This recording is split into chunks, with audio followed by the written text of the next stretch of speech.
Welcome everyone, Tim from Bozzy Garage. Another video for today, a short one about, well, would you pick a Tesla Model 3? Or would you pick an MG4 XPOWER?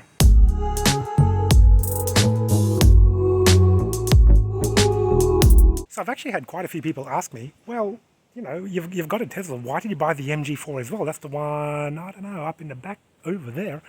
Why did we buy it? Well, it was a great replacement for Tina's car, the old Hyundai i30. Plus it was a great deal. 39,000 with the Victorian EV rebate when it was still available. Yeah, and it's performed great. Have no qualms, no complaints with it whatsoever. Now that we've had this MG4 XPOWER for a little while, I guess the next question is, well, which one would you pick? Would you pick the little EV hatchback that can, 0 to 100 in 3.8 seconds, or would you go with the tried and true old Tesla Model 3? Is it a silly comparison? Well, at first glance, maybe, because you'd think, well, one is a hatchback with twin motors, all-wheel drive, really, really fast, and, well, one's a Tesla. And this is the bottom of the range Tesla 3 rear-wheel drive, which I picked up in 2022. Had it almost exactly a year now. I've only done about 6,000 Ks with it. But actually, when you look at the price tag of what these cars are right now, maybe it is not such a silly comparison after all. This is the old Tesla 3, old, 2022 model rear-wheel drive, not the updated Highland which is coming in 2024. These you can pick up from Tesla on the inventory site, ready to go, I think under 60k, which is an amazing deal. It's far less than what I paid for it in 2022, but hey, that's life for you anyway. So, old, outdated Tesla Model 3 rear-wheel drive, about 60k drive away, brand new. Looking at the MG4 XPOWER, this is about, in Victoria, 64,000 drive away, brand new. Literally is brand new.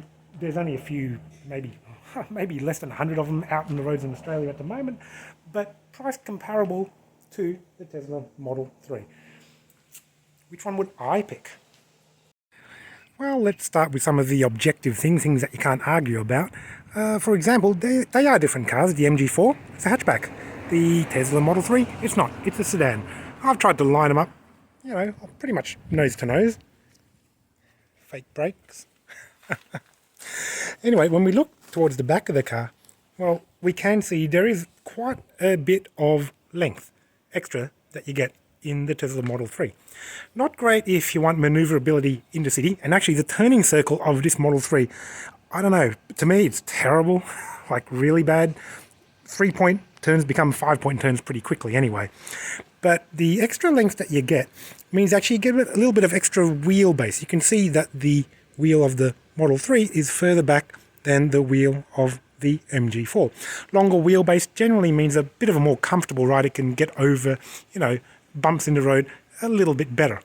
Now, the other thing that you can see while we're standing back here is the relative height. So, the height of the Tesla, it's quite a bit less than the height of the MG4. I'll get the exact numbers, we'll put it up on screen. Eyeballing it, I don't know, maybe 2-3 inches or so. But, yeah, okay, you can't really tell from this kind of video. Form factor, yeah, the hatchback, the liftback, hatchback, the hatch of the MG4, a whole lot more convenient than the very small boot opening of the Tesla. Let's have a look inside.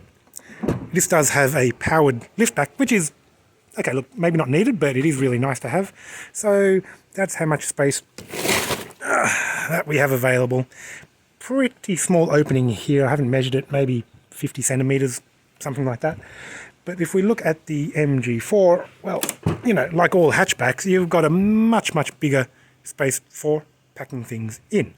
The parcel shelf here is removable, of course, and you can fold the back seats down, and when you do, yeah, you can use it like a mini moving van.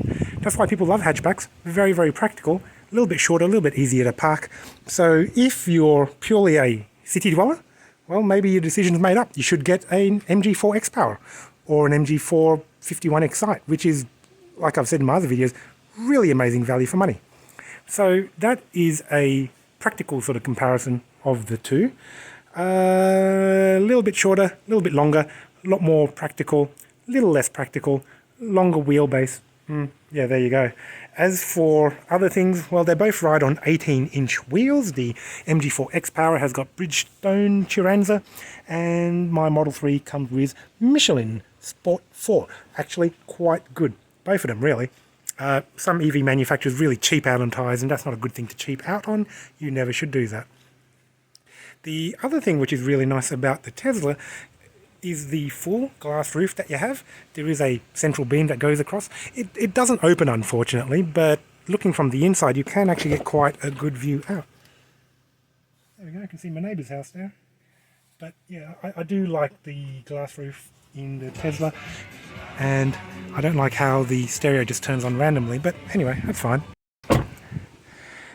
Whereas looking at the MG4, on no MG4 model are you able to get a sunroof, moonroof, panoramic roof or anything, purely a fixed roof. It's probably a cost-saving measure. Some people don't like sunroofs and moonroofs, but hey, I do. Now, when you look at the back seat of the MG4, you can actually see it is 60/40 rear folding. And it may not be obvious here, but you can actually fold these back seats down in the Tesla as well. Again, very limited by the height of the opening here, but you can slide things through if you're going to IKEA or whatever store too. So there is some measure of practicality in the Tesla, maybe not quite as good as the MG4. Looking in the back seat of the MG4, it's still dark in here. There's still no light in the roof or in the rear pillars or anything. No armrest, cup holders. One little USB socket down there. Legroom is okay. That's in my driving position there. I've got kind of enough room for my knees. Not really a great deal of foot room down there, unfortunately. We have a pretty flat floor. There's no transmission tunnel. This is an EV from the ground up. Head comfort good. Space, yeah, I'm not too tall. I'm 170, something like that. Fine. And now I'm in the back of my Model 3. Actually, quite a lot more legroom. A little bit hard to tell, but it's way more than I have in the MG4, courtesy of the longer wheelbase, longer car, obviously. So, if you are going to be transporting a lot of people in the back often, and you want them to be in relative comfort, well, there you go. Go with the Tesla. The Tesla here, we have our vegan leather, so vinyl, basically, vinyl seats. But these are actually, no matter what Model 3 you buy, these are all heated, front and rear. In the XPOWER, only the front ones are heated. Again, depends on how much you care about the comfort of your rear seat passenger, but yeah, I'm actually really quite comfortable back here. I never sit in the back. What else have I got? I've got a nice view. I've got a couple of reading lights. I've got the glass roof above and there as well. Plenty of headroom. We've got two, read that, USB-C ports, and we even have rear vents. I swear I've never touched these before, but yeah, that's good. A little bit of room under the seat to put my feet. Nice, really super flat floor. Yeah, this is actually really quite spacious here, and we do have a fold-down armrest and cup holders. You can also get someone in the back that headrest can lift up.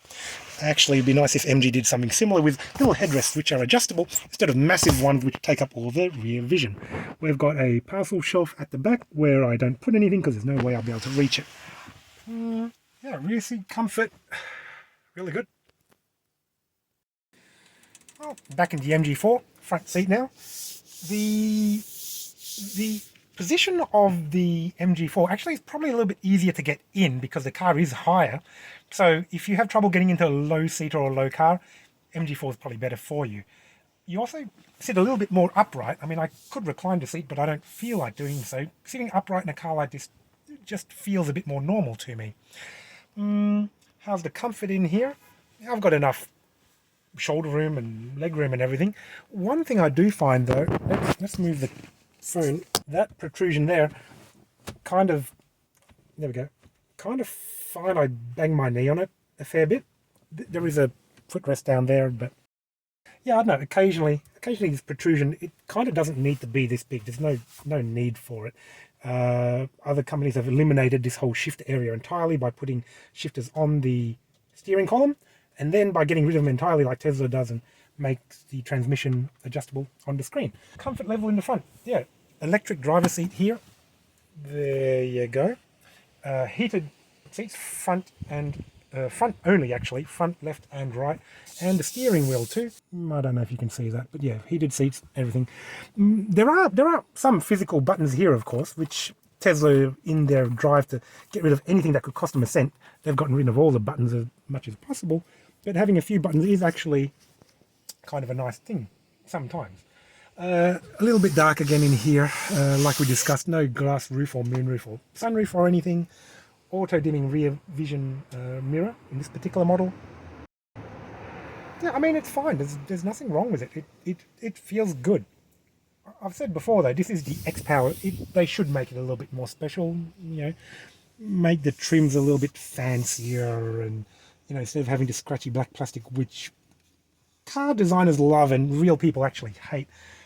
Yeah, give it a gloss black plastic that scratches instantly, please, for next time around. Comfortable enough. Now we're back into Tesla again. I'm in the passenger seat here. Again, heaps of legroom. I'm kind of more reclined than what I was in the MG4.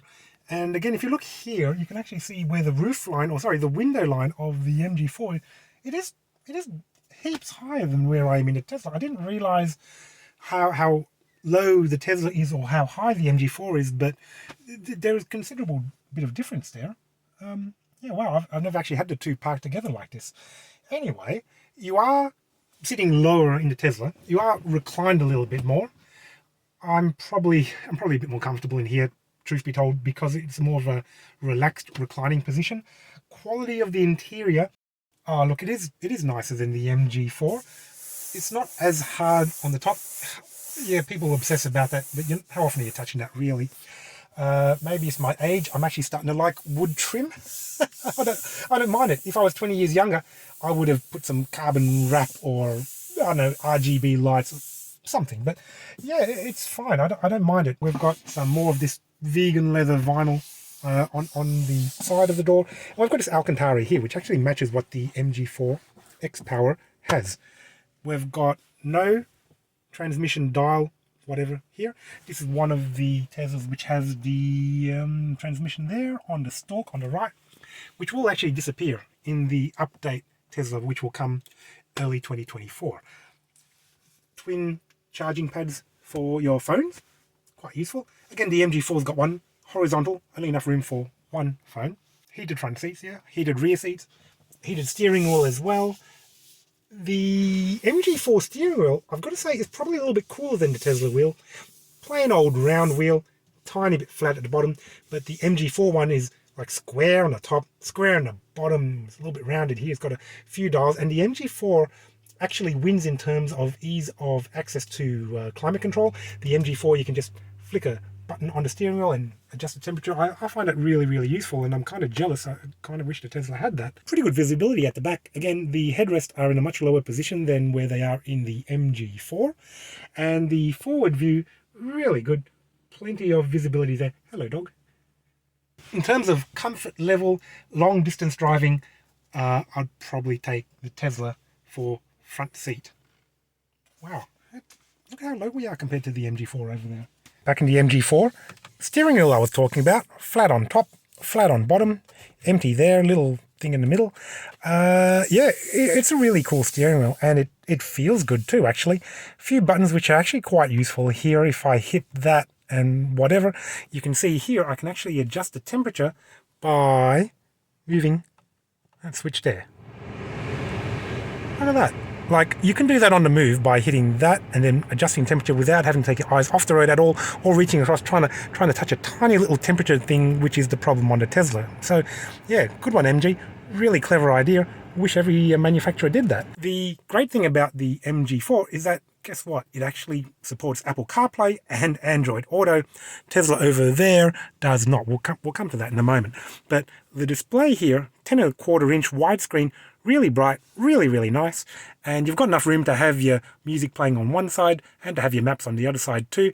Tells you where all the roads are shut, really easy to use. And when you have your phones plugged in, you can use, of course, your voice recognition. You can say, hey, GOGG, you know what I'm talking about, will actually respond as if it was your phone up there. Really, really quite useful. The base model MG4 does not have voice recognition on the steering wheel, but this one does. It's the XPOWER. Car has a 6-speaker stereo. It's fine. It's not bad. It's not great. It's kind of in between. It's perfectly functional. For most people, it'll meet your needs. This is your main driver's display here, right in front of the steering wheel. You can see you've got a nice big speed indicator right there. The speed sign recognition is actually really quite good in the MG4. I was surprised. I didn't realize it was even noted as a feature. When you're driving, you can see all the cars in front. Not useful, because you can see all the cars in front that way anyway. It would be better if you could see the cars behind you, but you get what you're given anyway. The current state of charge of the battery there, 61%. 250k left. At full charge, we should be getting about 400k. And on the right, you can scroll through all the different options by pushing that button there, and you can see from when I've started, from when I last fully charged the car, etc. You can also look at your nav and a few other little things, control your music through there, tire pressures. Quite a good interface, and you get pretty much all of that on every model MG4, not just the XPOWER. So overall, access to your infotainment, climate control, driver's display, everything in the MG4.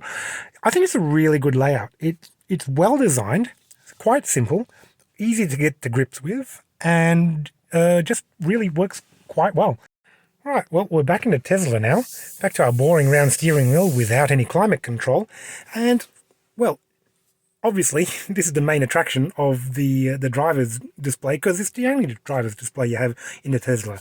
Ignore the masking tape that I have there. There is no Android Auto. There is no Apple CarPlay. You get Tesla, and you better like it, because you don't have really a choice in it. You can get aftermarket solutions to put screens here for CarPlay and Android Auto. The great thing about Tesla, though, is that the integration, the software, is really, really top-notch. Over-the-air updates happen every 6 to 8 weeks, give or take, and they improve the car and the performance and add features, and they actually make a meaningful difference. It's something that I wish MG would do for the MG4 and all their future electric cars, because it is really the way of the future. Imagine if you had to take your mobile phone into a shop every couple of weeks to update it. You just wouldn't. For example, if we wanted to supercharge, there's a supercharger there in Box Hill. You just touch it on the map. It'll give you all the information. There's 7 available out of 12. You can go up to 250 kilowatts charging. I'm not sure actually if this car can do that much, but it'll also tell you if you're charging your car and you're full and you don't come back to unplug it, it's going to cost you $1 a minute. Good thing. Also, I think this supercharger is actually open to all EVs now. Tesla have unlocked, not all, but quite a few sites available to alternate electric vehicles. I think it's a good thing in general. Tesla did invest a lot of money building their own supercharger network. I think they do charge non-Tesla cars slightly more fees to use their EVs, but hey, understandable. We can open the frunk from here. We can open and close the trunk remotely because it is powered, the rear trunk. There's a whole bunch of features here. Actually, my premium subscription has expired, so I don't get all the features. But for example, it'll tell you things like, if you plug a destination in a map, you should use up 5% of charge, but you might only use up 4%, and it'll tell you you saved a bit of power in your driving and you turned your aircon off, so you saved a bit of power there. So if you are a hypermiler, someone who's trying to get the most efficient car, you will love this car. It has a lot of stats and ratings and things to play with. There's also things like, not a 360 camera like the MG4 has, but a nice big rear camera, side cameras. Yeah, you can do your Zoom messaging, you can watch Netflix in the car and do all other kind of things. It's a great software, and the other great thing is because you have over-the-air updates, it can improve things like your self-driving ability. The autopilot on this is great. I hate the word autopilot. People just switch off, and that's why people get into crashes and blame their cars. Your fault if you get into a crash. Don't try to blame the car. Really, really good software. No Apple CarPlay or Android Auto, so be aware of that. The driving experience in this, not as fast as the MG4 XPOWER, 0 to 100 in 3.8 seconds, 0 to 100 in about 6, I think. That said, most of the time I drive this car in chill mode, which is a little bit slower but a little bit more relaxing, and this is my everyday commuting car.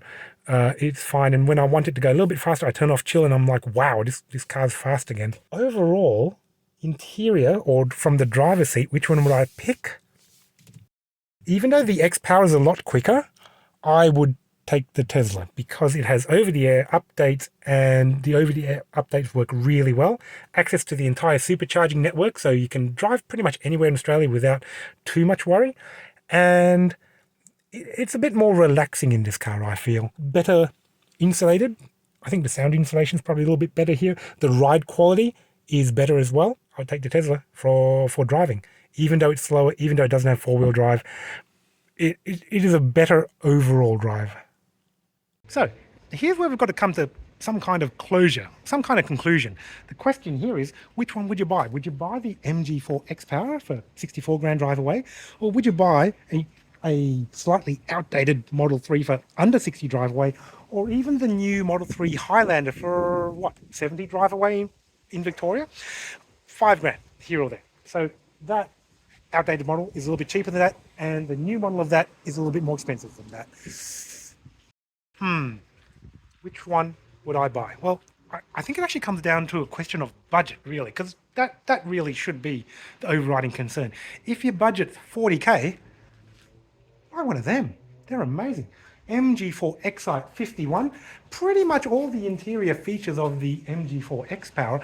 Yeah, okay, it's slower, but for most people, 95% of people, the responsiveness, the fun to drive, the rear-wheel drive on the MG4 base model, this is a great car. MG4 Excite 51, 42,000 drive away, I think, in Victoria at the moment.